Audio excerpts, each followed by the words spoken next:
Let us pray. Heavenly Father, Yahweh, thank you for this day. Thank you for the strength that remains in our members. Thank you for those aged and those hurting with us who are a testament to the fight is not over. It's easy to lay down, but to continue, Father, in what you've given us, that is the testament and that is the struggle. And may they be a story that lives within us even when our days do come, whether it be in peace or may it be as a time when the Apostle Paul himself said, you have yet to suffer to the point of blood. Things that we don't know in this land of peace quite yet. But Father, let us not waver in our dedication to you, to call upon your name, and to even to look forward, and maybe possibly, as Stephen, he saw your son at your right-hand side. I pray a blessing over my brethren who come to deliver the message today. In Yahshua's name, amen. Brother Ryan?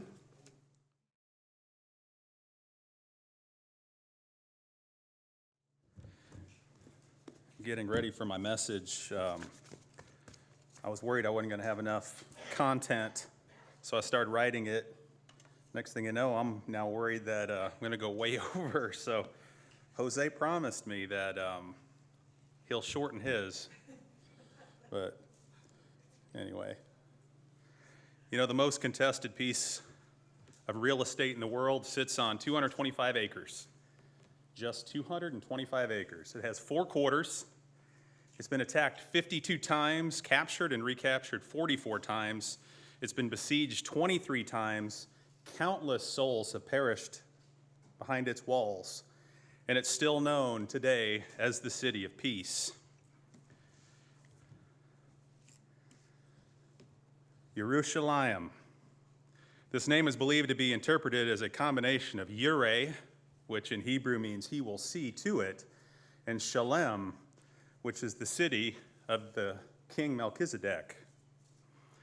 Shalem is derived from the Hebrew shalom, which means peace, and goes back to the ancient territory of Salem, where Melchizedek dwelled. The ending ayim in Hebrew dictates a plural meaning, which leads to speculation that the name refers to the 2 hills on which the city of David, or Zion, sat. Since the destruction of Jerusalem and the temple under the Babylonians, Jerusalem has always been in the thoughts and prayers of Jews throughout history. Psalms 137 expresses the love and loss Jews have had after their exile to Babylon. Jews from their youth have a love for Jerusalem, and this remains to this very day. By the rivers of Babylon we sat and wept when we remembered Zion. There on the poplars we hung our harps, for there our captors asked us for songs. Our tormentors demanded songs of joy, they said. Sing us one of the songs of Zion. How can we sing the songs of Yahweh while in a foreign land? If I forget you, Jerusalem, may my right hand forget its skill, my tongue cling to the roof of my mouth. If I do not remember you, if I do not consider Jerusalem my highest joy. The kingdom of Israel, both the northern and the southern tribes, have gone through a roller coaster ride of conquests and captivities. All of this has one common thread: disobedience to Yahweh. Yahweh used the Babylonians, the Assyrians, and the Romans to work out his punishment of the people and fulfill his prophetic writings. Daniel chapter 2 is a good prophetic study, and I urge you to study that sometime, the successive empires that punished Judah throughout the centuries. After Titus utterly destroyed Jerusalem in 70 AD, it was said so thoroughly and devastatingly that the Romans even removed every tree for miles to stop the rain. It is well known that if you remove trees from areas, rainfall diminishes. The Romans knew this and used it for hundreds of years afterwards. It would have affected the land. The Romans completely uprooted the temple from its foundations, and by doing so effectively eliminated the symbolic center of Judaism and Jewish identity to the land. We still see that today. The account of the ruthlessness the Jews endured is written down by Jewish historian Flavius Josephus in the Jewish War. He said the rebels shortly after attacked the Romans again, and a clash followed between the guards of the sanctuary and the troops who were putting out the fire inside the inner court. The latter routed the Jews and followed in hot pursuit right up to the temple itself. Then one of the soldiers, without awaiting any orders and with no dread of so momentous a deed, but urged on by some supernatural force, snatched a blazing piece of wood and climbing on another soldier's back, hurled the flaming brand through a low golden window that gave access on the north side to the rooms that surrounded the sanctuary. As the flames shot up, the Jews let out a shout of dismay that matched the tragedy. They flocked to the rescue with no thought of sparing their lives or husbanding their strength, for the sacred structure that they had constantly guarded with such devotion was no exhortation or threat could now restrain. The impensity for passion was in supreme command. Crowded together around the entrances, many were trampled down by their companions. Others, stumbling on the smoldering and smoke-filled ruins of the porticos, died as miserably as the defeated. As they drew closer to the temple, they pretended not even to hear Caesar's orders, but urged the men in front to throw in more firebrands. The rebels were powerless to help. Carnage and flight spread throughout. Most of the slain were peaceful citizens, weak and unarmed, and they were butchered where they were caught. The heap of corpses mounted higher and higher above the altar. A stream of blood flowed down the temple steps, and the bodies of those slain at the top slipped to the bottom. When Caesar failed to restrain the fury of his frenzied soldiers and the fire could not be checked, he entered the building with his generals and looked at the holy place of the sanctuary and all its furnishings, which exceeded by far the accounts current in foreign lands and fully justified their splendor, repute in our own. As the flames had not yet penetrated to the inner sanctum, but were consuming the chambers that surrounded the sanctuary, Titus assumed correctly that there was still time to save the structure. Isn't that interesting? He ran out, and by personal appeals, he endeavored to persuade his men to put out the fire, instructing Labarius, a centurion of his bodyguard of lancers, to club any of the men who disobeyed his orders.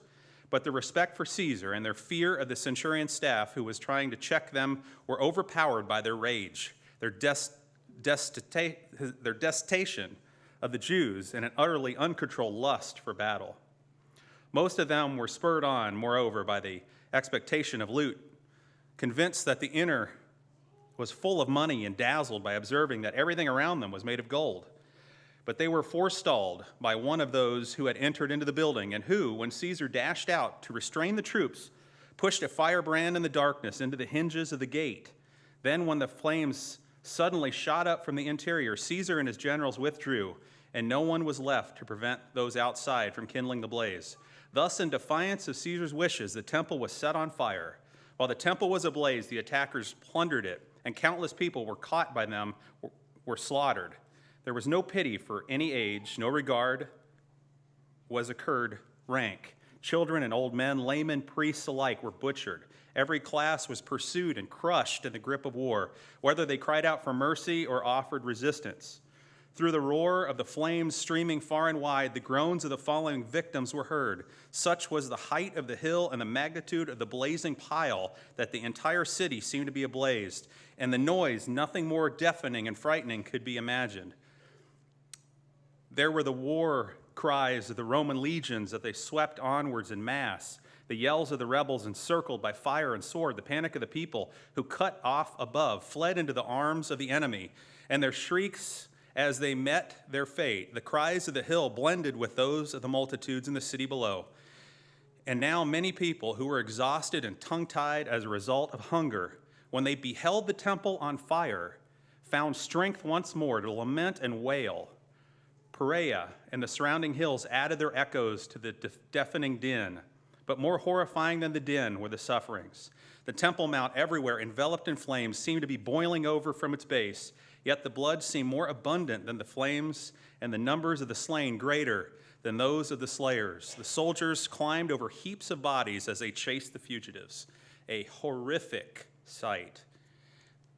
I don't think we quite realize how important the temple was to Judah. This was their identity. This was everything to them. When it was annihilated, it just ripped their guts out. I mean, they didn't have a will to live. Philostratus, writing in the early years of the 3rd century, reported that Titus refused to accept a wreath of victory, saying that the victory did not come through his own efforts, but that he had merely served as an instrument of divine wrath. Titus and his soldiers celebrated the victory upon their return to Rome, parading the menorah and the table of the bread of Yahweh's presence through the streets. Up until this parading, these items had only been seen by the high priests in the temple. So what you're seeing there, or the priests in the temple, a lot of people didn't see it. It was hidden.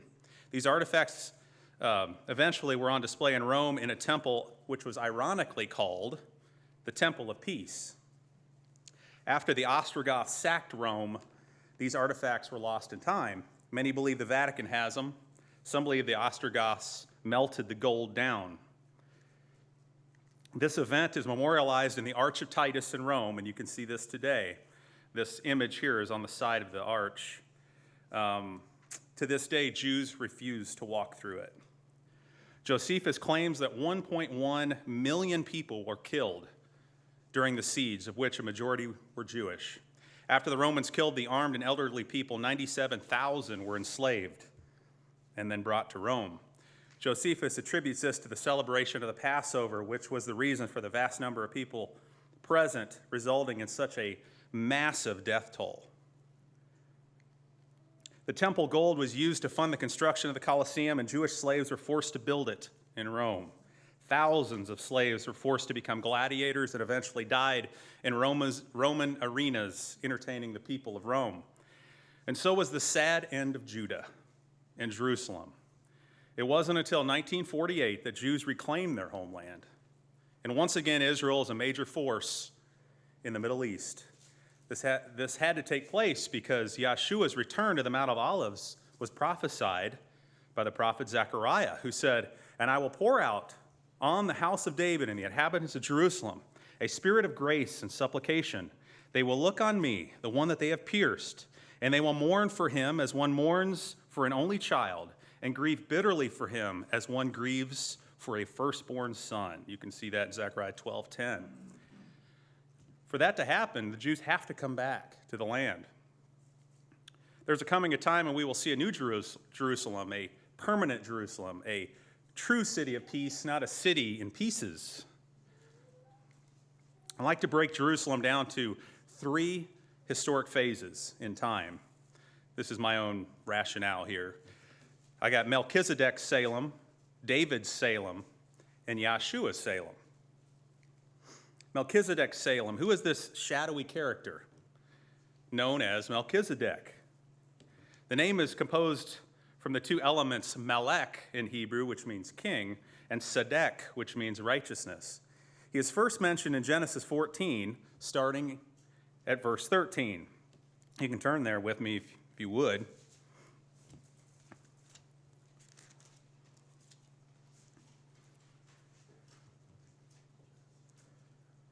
Now, Abram was living near the great trees of Mamre the Amorite, a brother of Eshcol and Aner, all of whom were allied with Abram. When Abram heard that his relative had been taken captive, he called out the 318 trained men born in his household and went in pursuit as far as Dan. During the night, Abram divided his men to attack them, and he routed them, pursuing them as far as Hobah, north of Damascus. He recovered all the goods and brought back his relative Lot and his possessions, together with the women and the other people. After Abram returned from defeating Kedor-laomer and the kings allied with him, the king of Sodom came out to meet him in the valley of Shaveh, that is, the king's valley. Then Melchizedek, king of Salem, brought out bread and wine. He was priest of Elohim Most High, and he blessed Abram, saying, "Blessed be Abram by Elohim Most High, creator of heaven and earth, and praise be to Elohim Most High, who delivered your armies into your hand." Then Abram gave him 1/10 of everything. Barnes' Notes describes the meeting of the king of Sodom and Melchizedek this way: "An incident of the deepest interest here takes us by surprise. The connecting link in the narrative is obviously the place where the king of Sodom meets with Abram. The king's dale is plainly adjacent to the royal residence of Melchizedek, who therefore comes forth to greet, entertain the returning victor. Excuse me. This prince is the king of Shalem. This is apparently an ancient name of Jerusalem, which is so designated in Psalm 76:8. The other Shalem, which lay in the vicinity of Shechem in Genesis 33:18, if this be a proper name, is far away from the king's dale and the town of Sodom. Jerusalem is convenient to these locations and contains the element Shalem in its composition, as the name signifies foundation of peace, shalom. Barnes' Notes goes on to say regarding verse 18, and he blessed him. Here it comes out clearly that Melchizedek acts not only in a civil but a sacred capacity. He blesses Abram in the form of benediction employed. We have two parts, the former of which is strictly a blessing or asking of good things for the person in question. Blessed be Abram. It is the part of the father to bless the child, of the patriarch or superior to bless the subject or inferior, and of the priest to bless the people, Hebrews 7:7. Now there is debate on who Melchizedek was. We know for sure he was a type of the Messiah, if not the Messiah himself. We see these items, bread and wine, placed on the table of the presence in the tabernacle in Exodus 25:29. Yahshua used them in Matthew 26:26. John says, if a man partakes of them, he shall live forever, in John 6:48-58. Interesting passage. It seems that not just Abraham's body was refreshed here, but his soul. Melchizedek and the Messiah are a type of each other, according to Hebrews 7:11. Nobody really knows who wrote Hebrews. Could have been Paul. We know Paul studied under the Gamaliel, the famous rabbi. So it says, if perfection could have been attained, this is in Hebrews 7:11, through the Levitical priesthood, and indeed the law given to the people established that priesthood, why was there still need for another priest to come, one in the order of Melchizedek, not in the order of Aaron? For when the priesthood is changed, the law must be changed also. He of whom these things are said belonged to a different tribe, and no one from that tribe has ever served at the altar. For it is clear that our master descended from Judah, and in regard to the tribe, Moses said nothing about priests. And what we have said is even more clear. If another priest like Melchizedek appears, one who has become a priest, not on the basis of regulation as to his ancestry, but on the basis of power of an indestructible life, for it is declared, you are a priest forever in the order of Melchizedek. The former regulation is set aside because it was meek and useless, for the law made nothing perfect, and a better hope is introduced, but which we draw near to Elohim. And if it was not with an oath, others became priests without an oath. But he became a priest with an oath, when Elohim said to him, Yahweh has sworn and will not change his mind. You are a priest forever. We know Melchizedek was a mediator between Yahweh and man. He represented Yahweh's mercy. Abraham tithed the tenth to him. He used bread and wine. He was without father or mother and was like the son of Yahweh and a priest of the Most High Elohim. Melchizedek's name literally means king of righteousness, and Yahshua will be called in the millennium the king of righteousness. Melchizedek was a king, and Yahshua, of course, is a king. Please turn to Jeremiah 23:5. Jeremiah prophesies the coming role of Yahshua, which means Yahweh is salvation, to his new role as the king of righteousness, just like Melchizedek.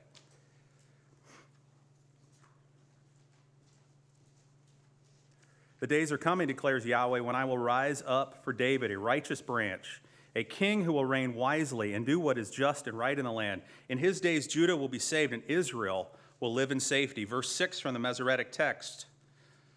Wazah Shemo Asher Yikra O Yahweh Tzidkenu. And this his name by which he will be called, Yahweh our righteousness. Phonetic pronunciation of Yahshua's future name literally is Yahweh Tzidkenu, or Yah Tzidkenu. Remember, names have meaning. We've lost that in our culture. We like names because of the sounds that they make. That's why when you tell Christians the importance of Yahweh's name, they tell you it doesn't matter what we call them. That's because they are disconnected from the Hebraic roots of the faith. In Hebrew, names describe roles, and we can see Yahshua's new name, future tense, will describe his new role. Verse 7, so then the days are coming, declares Yahweh, when people will no longer say, as surely as Yahweh lives, who brought the Israelites up out of Egypt, but they will say, as surely as Yahweh lives, who brought the descendants of Israel up out of the land of the north, and out of all the countries where he had banished them, then they will live in their own land. The lost tribes of Israel, who are said to be scattered all over the northern lands after the Assyrian captivity and assimilated in other countries, will be united once again. And Jeremiah gives us evidence as to their location. We know they went north. Some believe that some of the remnants of these tribes became the Scythians. You can look at them in history. They were a rival to Rome. They were formed after the Assyrian captivity and actually are traced back to that region. Of course, we know that's where the northern tribes went. Today they are known as the Slavic Russians in the areas of Central and Eastern Europe. It seems, however, without a strong identity, though, these tribes were absorbed and assimilated into various countries and nations throughout history. More than likely, all of you probably have remnants of the tribes somewhere floating around your bloodline. Wouldn't surprise me at all. In a profound and I believe most amazing, I should have showed you this. This is Yahshua's name here in Hebrew, Yahweh Zidkenu. In a profound and I believe the most amazing archaeological site ever found, and this is the point, the main point of my message, was found by my friend, Israeli archaeologist Eli Shukron, discovered what he believes to be the remnants of Melchizedek's temple in the city of David. You heard me correctly. Melchizedek, the first priest, possibly Yahshua, or at least a type, he found Melchizedek's temple in the city of David, Mount Zion, right near the Gihon Spring, which many of us believe to be the location of Solomon's temple, because that was Zion. Do you realize the significance at all of this find? This is ground zero for the worship of Yahweh on planet Earth, and it still exists to this day. This predates the temples. This predates the tabernacle, the Ark of the Covenant, at least the one that was created on earth. This predates Moses. This predates Jacob. This is the start of the priesthood through Yahshua. This is also the location we read about regarding Abraham's meeting with Melchizedek. This would have happened here. Eli found an olive press station which was used for priestly anointing, as you can see there. He found blood channels cut into the floor for sacrifices, also nearby bones of clean animals for these sacrifices. He found remnants of an altar or a standing stone. Quick trivia, what's altar in Hebrew? Anybody know? Mike, you remember? Remember, it sounds like my one of my, no one's raising their hand? Sounds like one of my teachers from high school, Ms. Bayak. Ms. Bayak? That's what it, anyway, it's just a joke. I thought Randy'd get it. But Eli believes this pillar stone found here in the city of David is just like the one described in Genesis 28, when Jacob had a dream in Bethel and a ladder reaching up to heaven. After the dream, Jacob said, "How awesome is this place? This is none other than the house of Yahweh, and this is the gate of heaven." Then Jacob rose up in the morning and took the stone that he had put at his head, set it up as a pillar, and poured oil on top of it. This shows us that this is a significant location, and it's right in Zion, meters away from the Gihon Spring. There's another image of it there. Strange symbols cut into the floor. Eli believes these grooves are possibly for holding sacrificial stands, but it is a mystery. Are they religious symbols? No one knows. They are located right near the grain press. Here's an artist's rendering of the temple complex. This is what it would have looked like in Melchizedek's day. By the way, it's dated to that time. You can see here a top recreation of the four-room temple complex. The room number 2 here is labeled mitzvah. The term mitzvah was the act of the Kohanim, the priests, igniting the altar every morning when they used wood. It's really fascinating to think that right here in the city of David, in Jerusalem, the first temple ever constructed to Yahweh was used by none other than possibly Yahshua, or a type of him, whoever this shadowy individual is. Is it any coincidence that all the kings of Israel were anointed right here near the Gihon? Think about it for a second. 1 Kings 1:38 talks about Solomon. So Zadok the priest, Nathan the prophet, Benaiah the son of Jehoiada, the Ketherites, the Pelethites went down and had Solomon ride on King David's mule. Remember, Yahshua came in on a donkey and brought him to Gihon. Zadok the priest then took the horn of oil from the tent and anointed Solomon. Then they blew the trumpet, and all the people said, "Long live King Solomon." All the people went up after him, and the people were playing on flutes and rejoicing with great joy, so that the earth shook at their noise. Right here, right in this area, was where Solomon was anointed. You can see here the Gihon pool, just right up the hill, is where Eli found this. And what's amazing about this site is most people don't know about it. I mean, it's pretty much under lock and key. It's almost as if they don't really want it out there. You'd think this would be like a major tourist destination in the city of David, but it's not. You pretty much have to ask Eli, and he's got the key to it.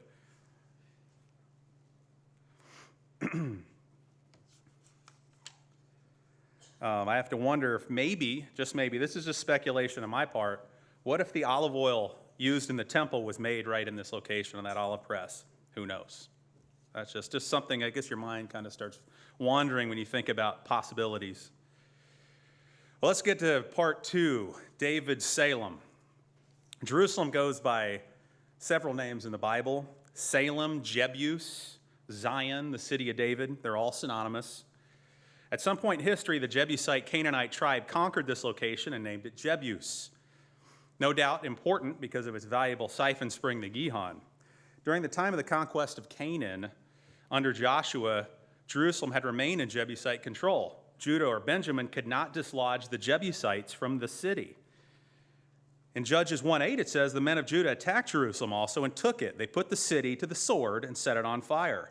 Then you go to verse 19, it says, Yahweh was with the men of Judah. They took possession of the hill country, but they were unable to drive the people from the plains because they had chariots fitted with iron. As Moses had promised, Hebron was given to Caleb, who drove from it the 3 sons of Anak. The Benjaminites, however, did not drive out the Jebusites who were living in Jerusalem. To this day, the Jebusites live there with the Benjaminites. Barton's notes makes this comment. The conclusion is that Jerusalem was only taken once, namely at the time here described, and that it was in the lifetime of Joshua, but that the children of Judah did not occupy it in sufficient force to prevent the return of the Jebusites, who gradually recovered complete possession. It's likely that in David's time, the Jebusites and Israelites probably coexisted with some sort of truce, in my opinion. Maybe the Jebusites they obviously controlled the city. Maybe the surrounding land in that area was controlled by Judah. They lived together, so we don't really know. The Bible doesn't really let us know. I find it ironic that even to this day, however, it is a contested city. It's not completely controlled by Judah, if you go there. Now, granted, the IDF, they control the main city, kind of. I mean, a lot of it's split up into different ethnic groups. And, the 4 quarters. You got the Jewish, the Muslim quarter, Christian quarter, Armenian quarter. They all kind of get along, but they don't,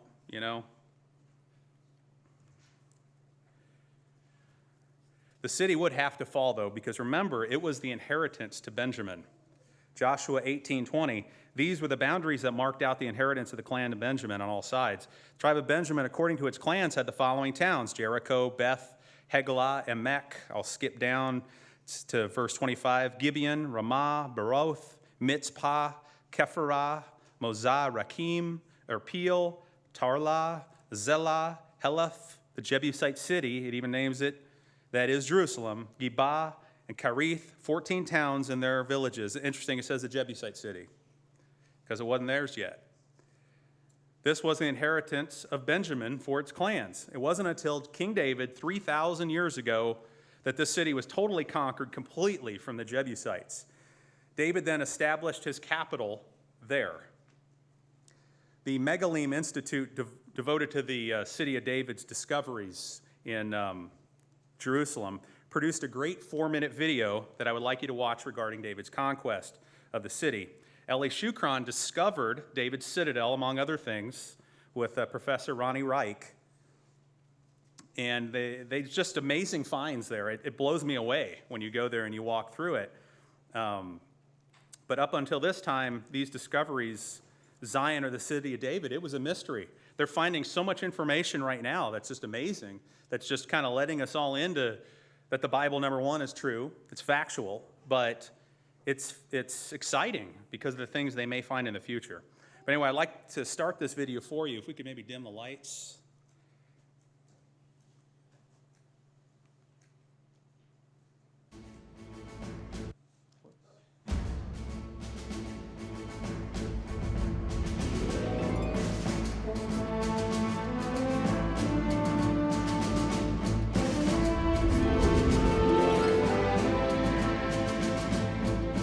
About 3,000 years ago, David, son of Jesse, is crowned king of Israel. This is the beginning of the royal house of David. David decides that Jerusalem, positioned at the heart of the Israelite territory, will be the capital of his kingdom. But Jerusalem is a powerful and intimidating Canaanite city, and until David's time, no tribe has been able to conquer it. Now, once again, confident of their fortifications, the Jebusites take up positions on the city walls. The young King David challenges the complacent enemy. He is determined. This time, Jerusalem must fall. אני עומד על המדרון המזרחי של עיר דוד. כאן בשנת 1995 מצאו הארכיאולוגים פרופסור רוני רייך ואלי שוקרון שרידים של מגדל ענק שנבנה על ידי הכנענים לפני כ-4,000 שנה. האבנים האלה, שכל אחת מהן שוקלת מספר רב של טונות, הן חלק ממגדל עצום שנבנה ממש כאן בסמוך למעיין הגיחון. You shall not come in here. The Jebusites mock David. They station blind and lame men on the city walls. The message is clear. The city is so strong that even the blind and the lame can easily defend it. דוד מבין שבדרכים מקובלות הוא לא יצליח לכבוש את העיר. פה צריך לחשוב מחוץ לקופסה. בראש שלו כבר נרקמת מזימה. He promises the esteemed position of head of the army to the soldier who dares to volunteer for this dangerous mission and succeeds. One man rises to the challenge, Joab ben Zeruiah, a tough and daring soldier. But what is the mission? In his challenge, David uses two mysterious words, Veiga batzinor. What is this tzinor that David is referring to? Thousands of years later, a fascinating discovery was made, shedding light on the mysterious tzinor. In 1867, the archaeologist Captain Charles Warren crawled through a tunnel near the Gihon Spring. About 20 meters from the spring, Warren discovered a vertical shaft that rose to a height of 13 meters above his head. With great effort, Warren climbed to the top of the shaft, where, to his amazement, he discovered that the tunnel continued to rise steeply until it reached the city above. אורן הבין מיד שלפניו מפעל מים סודי שנבנה לפני אלפי שנים. התכנון היה מתוחכם ביותר. הכנענים ידעו שנקודת התורפה של עירם היא המעיין שנמצא מחוץ לחומות העיר. They built a great citadel around the spring and dug a tunnel down from the city above to the citadel surrounding the spring.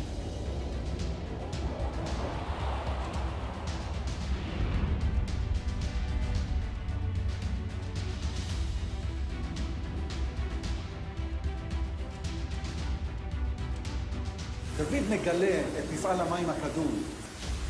זה הצינור. He sends Joab ben Zeruiah through this tunnel to infiltrate the city. After Joab exits the tunnel, he runs down to the city gates. The Jebusite soldiers fail to notice him. Joab reaches the city gates and opens them with great force. Before the Jebusites can grasp what has happened, David's soldiers burst through the gates and take the city by surprise.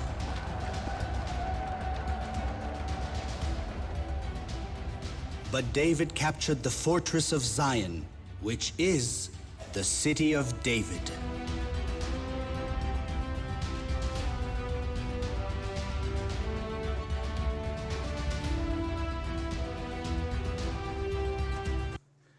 If you visit the city of David, lights please. If you visit the city of David today, you can literally walk through the Bible from the time of David and Solomon. If you need a good tour guide, I'd like to recommend a brother in the faith, Congregation of Yahweh, Jerusalem, Don Esposito. He'd be glad to help. He has lived in the land for over 20 years, and he even works with the Knesset. We have a few videos on our website or on our YouTube page, which we interview Don, and one we're standing up on the Mount of Olives looking down. That happens to be our most organically viewed video. I think it's over 1 million now that have seen that video.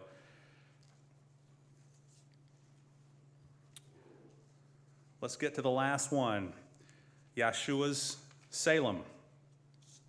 Although Jerusalem has been a contested and conquered city for thousands of years, it will finally be conquered once and for all. When our King and Messiah, the Lamb of Yahweh, who reigns from the line of David, returns to the city Jerusalem, the city where he died for all mankind, the city where he sacrificed himself, his blood for our sins, and interceded with us, for us, like Melchizedek interceded for Abraham, there will be no more contested land.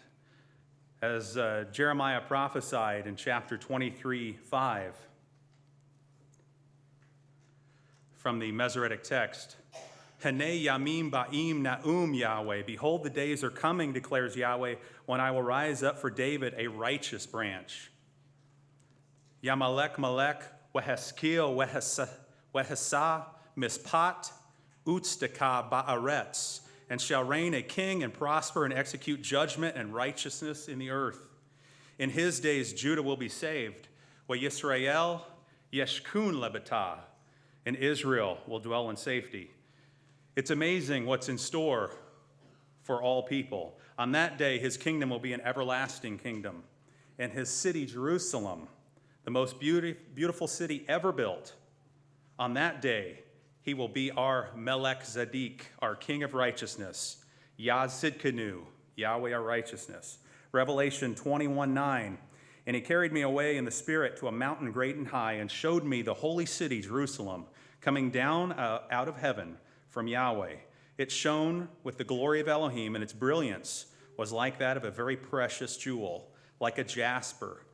Clear as crystal, it had great high wall with 12 gates, and was 12 angels at the gates. On the gates were written the names of the 12 tribes of Israel. There were 3 gates of the east, 3 on the north, 3 on the south, and 3 on the west.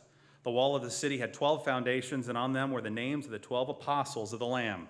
Verse 22, I did not see a temple in the city, because Yahweh Elohim Almighty and the Lamb are its temple.